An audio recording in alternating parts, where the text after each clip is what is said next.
यदि आपका total income up to 5 lakh रुपये तक है तो इस साल आपके ऊपर जो टैक्स बनेगा वो जीरो बनेगा। जी हाँ, ध्यान रखिएगा, मैंने बोला हूँ टोटल इनकम। टोटल इनकम का मतलब क्या होता है मैं अभी प्रैक्टिकली करके आपको दिखाऊंगा, ठीक है। लेकिन ध्यान रखिएगा, यदि एक रुपया कहने का मतलब है कि यदि 10 रुपया भी अगर आपका ज़्यादा हुआ 5 लाख रुपये से, यानी कि 5 लाख 10 रुपया भी अगर आपका टोटल इनकम हुआ तो आपके ऊपर जो टैक्स की लाइबिलिटी आएगी वो 12,500 रुपये से ज़्यादा आएगी। ध्यान रखिएगा। अब आप कहेंगे यार मेरा इनकम सिर्फ 10 रुपया बढ़ रहा है और टैक्स 12,500 रुपया, हाउ इट्स पॉसिबल। जी हाँ, यही तो इस बार की खासियत है। आपको ये समझना होगा, सरकार बोली है कि अगर आपका total income up to 5 lakh रुपया है तो टैक्स वो जीरो करेगी, क्योंकि वो अलग से आपको टैक्स में छूट दे रही है, क्योंकि अभी भी बेसिक एग्जाम्पशन लिमिट 2.5 लाख रुपया ही है। ध्यान रखिएगा, ठीक। तो मैं आपको प्रैक्टिकली करके दिखाता हूँ और आपको इसी में टैक्स प्लानिंग भी करके दिखाऊंगा कि कैसे यदि आपका टोटल इनकम यदि 5 लाख रुपये के आसपास है, मान लीजिए सपोज 5.5 लाख रुपया है या 6 लाख रुपया है या 7 लाख रुपया है, ठीक है, तो आप कैसे आप इन्वेस्टमेंट करके अगर किए हैं या कुछ अदर तरीके से भी जो लॉ के दायरे में रहते हुए कानून के दायरे में रहते हुए आप टैक्स जीरो बना सकते हैं। तो आइए स्टार्ट करते हैं ज़्यादा टाइम न लेते हुए। और हाँ, आप डायरेक्ट अगर कंसल्टेंसी लेना ही चाहते हैं तो आप हमारे नीचे दिए गए डिस्क्रिप्शन में जो वेबसाइट का लिंक है उस पर जाकर आप अपने बुकिंग कर सकते हैं, जहाँ पर हम जूम के थ्रू आपको कंसल्टेंसी डायरेक्ट दे सकते हैं, ठीक है। तो आइए स्टार्ट करते हैं। और सबसे पहले आप अपने अकाउंट को लॉगिन कर लीजिए। मैंने अपने अकाउंट को लॉगिन कर रखा है, ठीक है। तो आप अपने आएंगे यहाँ पर ई फाइलिंग के अंदर इनकम टैक्स रिटर्न के ऊपर क्लिक करेंगे। क्लिक करते ही आपके सामने इस टाइप का ये टैब ओपन हो जाएगा, ठीक है।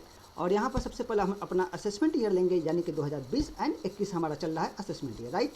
इसके बाद हम क्या कर रहे हैं, ITR 1 भर रहे हैं, ठीक है। सिंपली हम ITR आज 1 भर के प्रैक्टिकल दिखा रहे हैं। ये हमारा फर्स्ट टाइम भर रहे हैं इसलिए इसको बोलते हैं ओरिजिनल है। और यह हम ऑनलाइन कर रहे हैं। ऑनलाइन का मतलब है कि हम इंटरनेट पर लाइव होकर कर रहे हैं, राइट। इसको ऑनलाइन करते हैं। जैसे इस पर क्लिक करेंगे, ये सबमिट करेंगे, तो आपके यहाँ जितने भी बैंक अकाउंट पहले से अगर आपने रिटर्न फाइल कर रखा है तो जितने भी बैंक अकाउंट है वो यहाँ पे ऑटोमेटिक शो होंगे, ठीक है। तो आप चाहें तो इस पर क्लिक कर सकते हैं या नहीं भी कर सकते हैं, कोई फर्क नहीं पड़ता। उसके बाद आप यहाँ पे एग्री कीजिए, उसके बाद इसको कंटिन्यू कर लीजिए। अब आपके सामने छोटा ITR ओपन हो जाएगा। इस बार पिछले साल के कंपेयर में थोड़ा सा 2 पेज बढ़ गया है। पिछले साल मतलब 2 पेज कौन कौन सा बढ़ा है, एक DI बढ़ गया है और एक D बढ़ा है, तो थोड़ा सा बढ़ा है, ठीक है। ये इंस्ट्रक्शन है, इसको छोड़ सकते हैं। पार्ट ए में आपको बताता हूँ। पार्ट ए में सब कुछ ऑटोमेटिकली आ जाएगा, A to Z इन्फॉर्मेशन, ठीक है। आपको भरना क्या है, पहले पेज पर बहुत गिनती के 2 या 3 इन्फॉर्मेशन यहाँ पर भरने हैं। मैं आपको बता रहा हूँ। पहला कि आप कहाँ पर जॉब करते हैं। यदि आप सेंट्रल गवर्नमेंट में जॉब करते हैं और आपका, ठीक है, तो आप सेंट्रल गवर्नमेंट बताएंगे, स्टेट में है तो स्टेट गवर्नमेंट, PSU में है तो PSU, पेंशनर है तो पेंशनर, अदर है तो अदर, मतलब अदर का मतलब प्राइवेट सेक्टर। तो मैं ये जो ITR भर रहा हूँ ये बंदा प्राइवेट सेक्टर में काम करता है, मैं इस पर अदर लेके लिया, ठीक। अब दोस्त यहाँ पे है ना, देखो कोरोना के कारण आप सब जानते हैं ड्यू डेट बढ़ा हुआ है, तो बाय डिफ़ॉल्ट सेक्शन 139 ठीक है अपनी जगह पर, ठीक है। अगर आप इसके पहले कर रहे हैं तो ठीक है, तो आप इसको ऐसे छोड़ दें। अब यहाँ पर देखो ये एक मेजर अमेंडमेंट है, इस साल एक नया है, मतलब ये पिछले साल नहीं था। ये है कि इसके लिए मैंने अलग से सेशन भी तैयार कर रखा है कि provision to section 139 sub section 1 का क्या कहता है। ये है एक्चुअली में बड़े लोगों के लिए, मतलब सरकार बोली इस बार कि जो बड़े लोग हैं उनको अब ITR फाइल करना कंपलसरी है। कहने का मतलब ये है कि जो बेसिक एग्जाम्पशन लिमिट जो मिलती है 2.5 लाख की नॉर्मली, वो नहीं मिलेगा उनको। भाई बड़े लोग कौन होंगे, तो बड़े लोग के लिए उसने 3 लिमिट बता दिया। बोल दिया कि ऐसे लोग जो 1 करोड़ रुपया जमा करते हैं करेंट अकाउंट में पिछले साल, ये एंड या 2 लाख रुपये खर्च कर देते हैं विदेश घूमने के लिए, ठीक, एंड या 1 लाख रुपये इलेक्ट्रिसिटी के बिल जमा करते हैं पिछले साल, तो ऐसे लोगों को बड़े लोग कहते हैं और इनको ITR फाइल करना कंपलसरी है। और ये मैं मान कर चलता हूँ आप बड़े नहीं हैं, मान इसमें किसी में फाइल नहीं करते हैं, इसलिए आप इसको नो कर दें।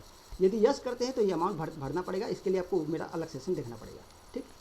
तो अब बस फर्स्ट पेज पे, यानी कि अगर बाय डिफ़ॉल्ट देखा जाए तो सिर्फ क्या क्या भरना है आपको नेचर ऑफ एम्प्लॉयमेंट और ये नो करना है, तो 2 ही चीज़ से भरना है, बाकी सब ऑटोमेटिक आएगा, ठीक। देखिए कितना आसान है ITR, लोग हवा बना रखते हैं। अब नेक्स्ट पेज पर आते हैं। नेक्स्ट पेज पर आपको मेन भरना है, ठीक है। अगर आपका TDS कटा होगा तो ये सब ऑटोमेटिक आ रहा होगा, नहीं कटा है तो इसका नहीं कटा है। और इसका जो इनकम है जो है 5,50,000 रुपये सैलरी का इनकम है, ठीक है। तो मैं 5,50,000 रुपये ले लिया यहाँ पे आपके सामने। और आप जानते हैं कि सैलरी के अंदर एक 50,000 का अलग से डिडक्शन मिलता है, तो अल्टीमेट इसका जो सैलरी के अंदर जो इनकम बना 5 लाख बना, ठीक।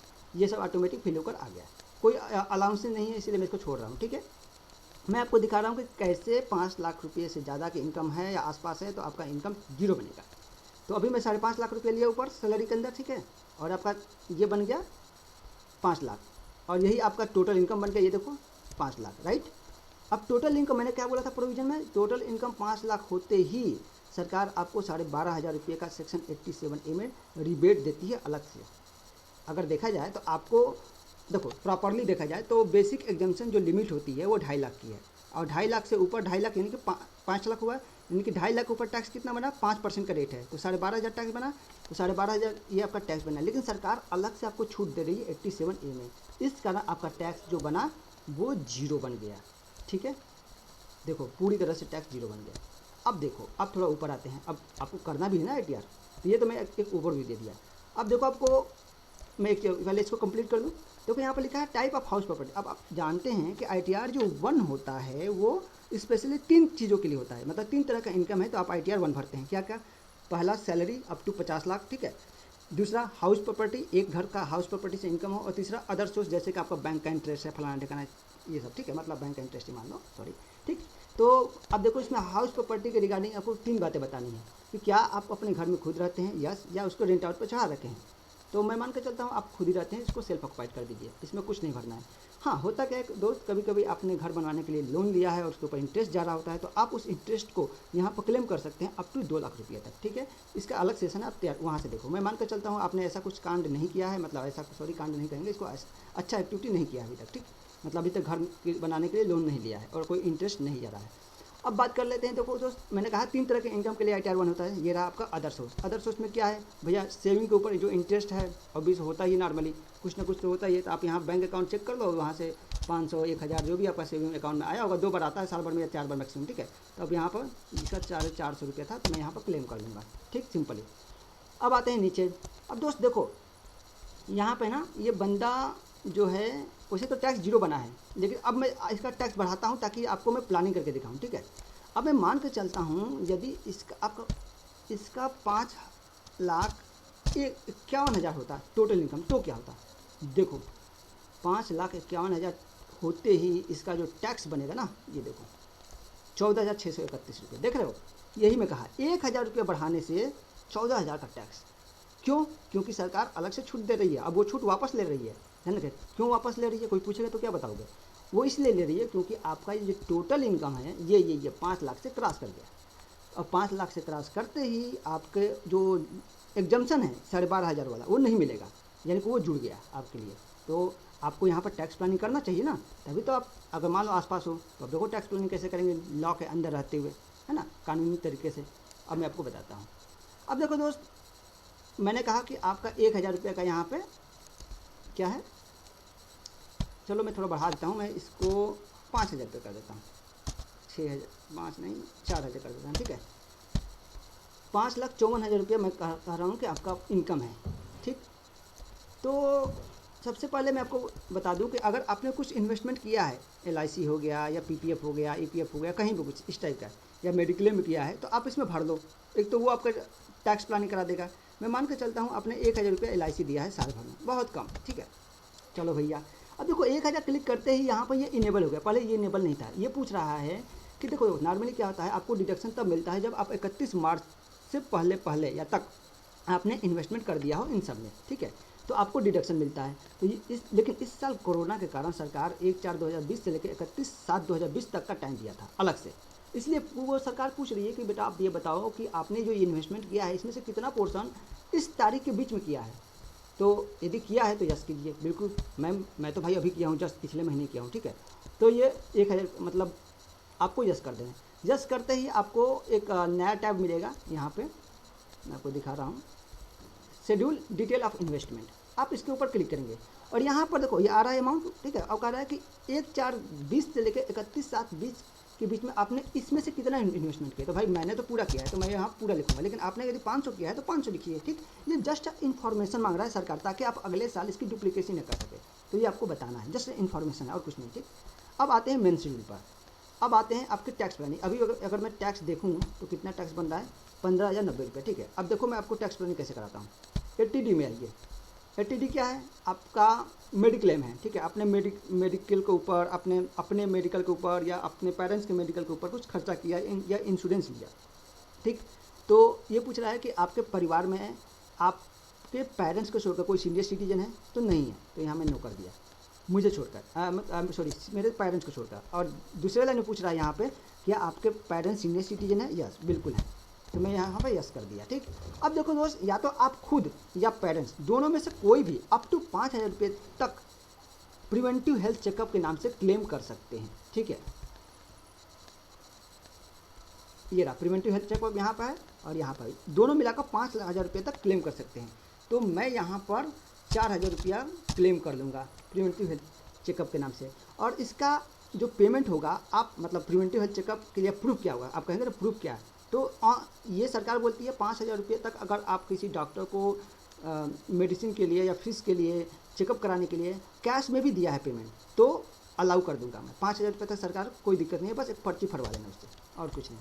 ठीक, तो उसका अब तो ये 4,000 रुपये मैं यहाँ पर क्लेम कर लिया और 4,000 क्लेम करते ही अब टैक्स देखते हैं, 0। ओ माय गॉड, क्या बात है, मतलब देख रहे हो ना, ये कमाल है, ये मतलब इस बार का है, तो टैक्स 0 हो गया, राइट।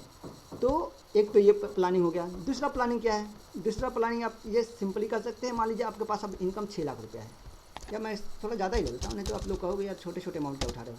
चलो भैया 7.5 लाख रुपया है। ठीक, अब इससे ज़्यादा क्या होगा यार, मैं तो फिर तो टैक्स ही दे दूँ ना कुछ। ठीक, 7.5 लाख रुपया मैंने ऊपर सैलरी बना दिया।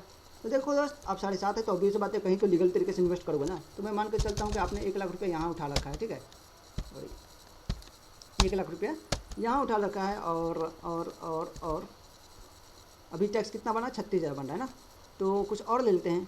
हाँ, टीटीए के अंदर इंटरेस्ट होता है मैक्सिमम 10,000, अगर आपका इंटरेस्ट इनकम उसमें जुड़ा है, अगर जुड़ा है तो ध्यान रखिएगा, अगर नहीं जुड़ा है तो आप नहीं क्लेम कर सकते। तो मैं मैक्सिमम 10,000 मैं मान के चलता हूँ। देखो वहाँ पर इंटरेस्ट मैंने जो लिया था 450 लिया था, देख लिया, भले आपका 10,000 होगा, आप 10,000 का क्लेम नहीं कर सकते, मैक्सिमम कर सकते हैं, तो यहाँ 450 ही आपको करना पड़ेगा। ठीक, तो एक तो ये हो गया। दूसरा, आप मेडिक्लेम अगर लिए हैं तो मेडिक्लेम के रिगार्डिंग मैं आपको क्लेम करा देता हूँ। ठीक, वैसे नॉर्मली लोग मेडिक्लेम ले लेते हैं, लेकिन ज़्यादा लोग प्रीफर करते हैं LIC, PPF, ये सब ज़्यादा प्रीफर करते हैं, राइट। तो अगर आप NPS में, सबसे मोस्ट इम्पॉर्टेंट, अगर आप NPS में कंट्रीब्यूट करते हैं, ठीक, तो आप NPS के लिए भी यहाँ पर क्लेम कर सकते हैं। आइए हम NPS ही कर लेते हैं।